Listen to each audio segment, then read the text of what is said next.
आज जो टॉपिक है हम लोगों का क्वेश्चन आंसर पिछले दिन मैंने करवाया था और 2 पेजेस का क्वेश्चन आंसर इन टेक्स्ट का करवा दिया। उसमें यदि आप लोगों को कोई प्रॉब्लम हो तो वो आप पूछिएगा पहली बात। और अब आगे टॉपिक की ओर हम लोग बढ़ते हैं, मूव करते हैं। अगला जो टॉपिक है वो हम लोग का एक्सीलरेशन।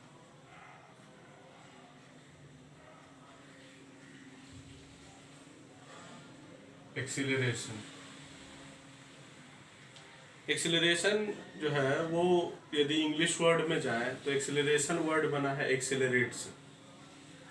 एक्सेलरेट वर्ड आप सुना होगा, गाड़ी में बोलते हैं ना कि गाड़ी को एक्सेलरेट करो, या बोलते हैं गाड़ी का एक्सेलरेटर है ये। तो एक्सेलरेटर का काम क्या है आप लोग खुद सोचिए। एक्सेलरेटर का काम है गाड़ी के स्पीड को बढ़ाना या वेलोसिटी को चेंज करना या स्पीड को चेंज करना, ठीक है। लेकिन यहाँ चूंकि चैप्टर में हम लोग स्ट्रेट लाइन मोशन पढ़ रहे हैं, ध्यान दीजिएगा, स्ट्रेट लाइन मोशन पढ़ रहे हैं, तो वो जो स्पीड है वो क्या चीज में कन्वर्ट हो जाएगा, वेलोसिटी में। तो हम लोग इसको रेट ऑफ, इसको बोलते हैं एक्सेलरेशन को rate of change of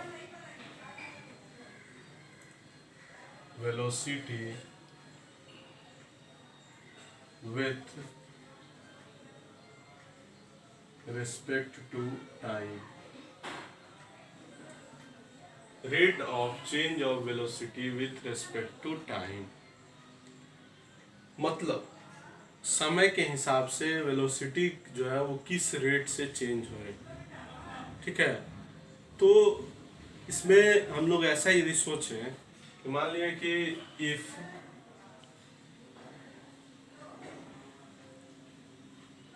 an object has initial velocity u, initial velocity क्या मान लिए u, and it acquires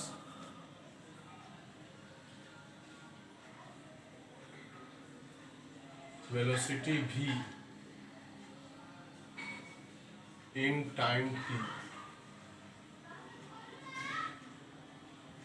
seconds. मतलब कहने का मेरा मतलब है कि कोई ऑब्जेक्ट है जिसके पास शुरू में इनिशियल वेलोसिटी कितना है u, और t टाइम चलने के बाद उसकी वेलोसिटी v हो गई। क्या हो गई? v हो गई। ऐसे भी हम लोग इनिशियल वेलोसिटी, हमेशा आप ध्यान रखिएगा, न्यूमेरिकल में आगे काम करेगा, इनिशियल वेलोसिटी को u से दिखाते हैं और फाइनल वेलोसिटी को v से दिखाते हैं। तो ये हो गया। एक्सेलरेशन बराबर क्या होता है,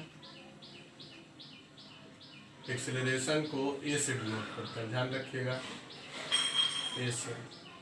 तो ये क्या आप पढ़े थे, rate of change of velocity with time respect to time, यानी कि चेंज इन वेलोसिटी मतलब रेट ऑफ चेंज मतलब कि टाइम से डिवाइड करना, विथ रेस्पेक्ट टू टाइम बोला है तो टाइम से डिवाइड करेंगे। अब आप मुझे बताइए कि चेंज इन वेलोसिटी कैसे निकालें। मान लीजिए आपको बोलेगा कि आप 100 रुपया कमाते हैं और 5 महीने बाद आप 150 रुपया कमाने लगे, तो बोला कि चेंज इन योर इनकम। तो आप क्या करिएगा, final income minus initial income करिएगा ना, 150 माइनस 100, कभी कभी ये माइनस में भी हो जाएगा, ठीक है। जैसे मान लीजिए कोई 100 रुपया कमा रहा है, 2 महीने बाद वो 80 रुपया कमाने लगे, तो वहाँ पर उसका माइनस में आएगा। तो यहाँ भी माइनस आता है, ऐसा नहीं है कि हर समय वेलोसिटी इंक्रीज ही करे, कभी कभी वेलोसिटी डिक्रीज भी करेगी और उसको एक अलग नाम हम लोग देंगे, वहाँ जब आएगा तो मैं बात करूँगा उसके बारे में। फिलहाल चेंज इन वेलोसिटी तो हम लोग क्या सीखे, फाइनल माइनस इनिशियल। तो फाइनल वेलोसिटी क्या है मेरा, v, initial velocity u by time t, acceleration a बराबर v minus u by t. ये हो गया आपका। अब है इसके यूनिट की बात। तो आप बताइए, v मतलब वेलोसिटी, u मतलब भी वेलोसिटी ही है, बस खाली नाम है एक का फाइनल एक का इनिशियल। जैसे मान लीजिए कि 5 kg में से 3 kg घटाएंगे तो क्या होगा आंसर, 2 kg। 2 kg। हमको मेन यहाँ मैग्नीट्यूड वाइज नहीं हमको मतलब, हमको मेन मतलब है यूनिट से, ठीक है। तो यूनिट हमारा क्या होगा v माइनस यू का, जो v का यूनिट होगा वही u का यूनिट होगा और दोनों का डिफरेंस का भी यूनिट वही होगा, और वो यूनिट क्या होगा मीटर पर सेकेंड बटा टाइम का यूनिट सेकेंड। जब ये ऊपर जाएगा तो बन जाएगा ms माइनस 2, ये +1 उधर जाके ऊपर में -1 और माइनस माइनस प्लस तो -2 हो जाएगा। इसको क्या पढ़ते हैं मीटर पर सेकेंड स्क्वायर, मीटर पर सेकेंड स्क्वायर। अब जाने हम लोग कि ये जो एक्सेलरेशन है ये इसका ये कैसा क्वांटिटी है, स्केलर है या वेक्टर है, तो देखते हैं। तो याद रखिए इट हैज मैग्नीट्यूड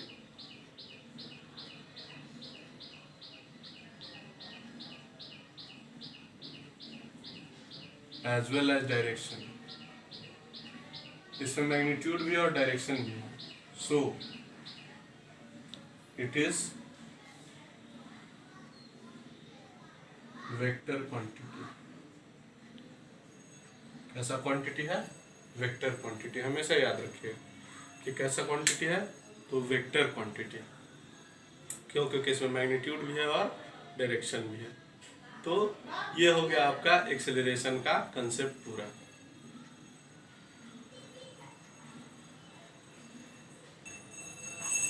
अब जरा इसके मैं टाइप्स के बारे में खाली बता देता हूँ आपको, और एक क्वेश्चन मैं आपको दूंगा, उसको आप लोग घर से बना के देखिए कि बनता है कि नहीं आपसे। टाइप्स का जो डेफिनेशन है और वो क्या है वो मैं अगले क्लास में बताऊंगा। फिलहाल अभी हम लोग टाइप्स का केवल नाम जानेंगे कि एक्सेलरेशन के टाइप्स कितने होते हैं। तो देखते हैं हम लोग कि कितने टाइप्स होते हैं। तो एक्सेलरेशन के जो टाइप्स हैं वो फिलहाल 2 हैं, ठीक है। कितने टाइप्स हैं 2 टाइप्स। पहला है यूनिफॉर्म एक्सेलरेशन और दूसरा है non uniform acceleration. Uniform acceleration और नॉन यूनिफॉर्म एक्सेलरेशन, 2 टाइप के एक्सेलरेशंस होते हैं।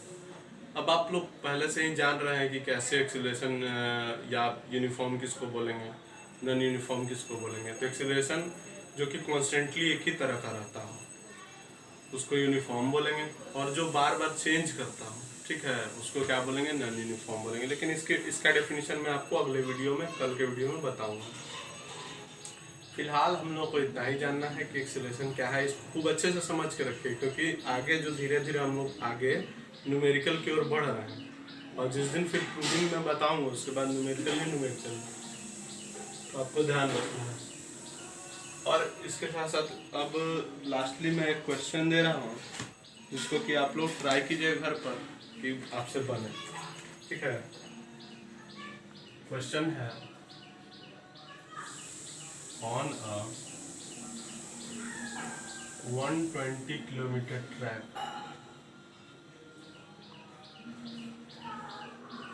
a train travels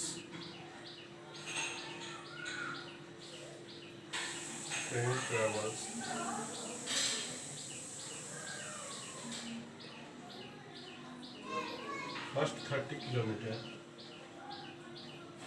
at uniform speed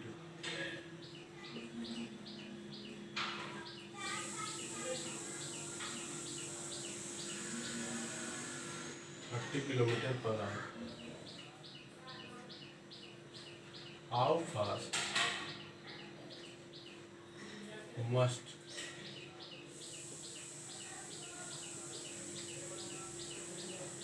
the train travel next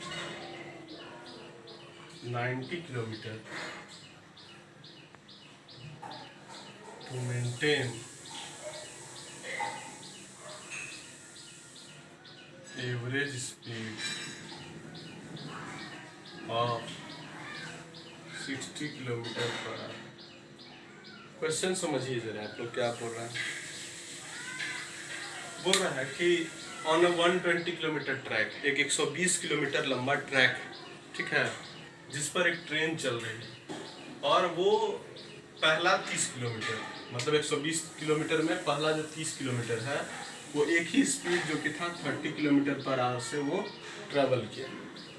यानी कितना घंटा लगा होगा आप लोग बताइए? 30 डिवाइडेड बाई 30, 1 घंटा में वो कंप्लीट कर लिया होगा।